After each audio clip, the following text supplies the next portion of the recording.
ชีวิตมนุษย์มีให้เลือกสองทางทางหนึ่งคือไปสวรรค์ที่แสนสวยงามทางที่สองไปนรกเป็นที่ทุกข์ทรมานมีสองทางให้เลือกเท่านั้นพระเยซูคริสต์พระองค์ทรงเป็นหนทาง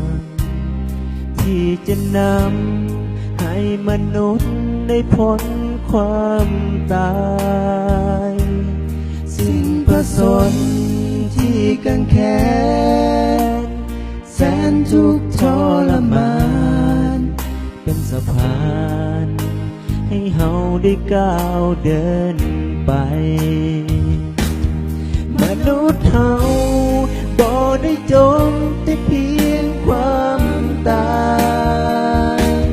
แต่ยังมีวิญญาณที่ตายบ่เป็นเดินให้ตัดสินใจวันนี้ว่าท่านจะเลือกทางใดทางที่ผ่านหรือทางชีวิตนิรันดร์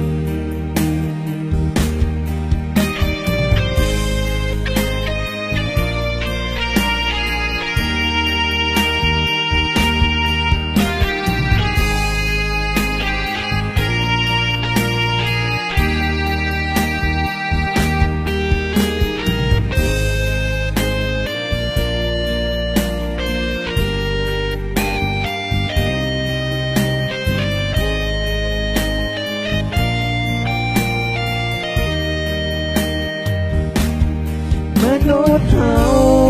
บ่ได้จมแต่เพียงความตายแต่ยังมีวิญญาณที่ตายบ่เป็นเดิน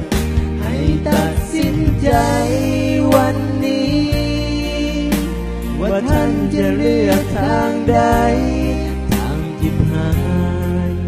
หรือทางชีวิตนิรันดร์ลมหรือทางองค์พระเยซู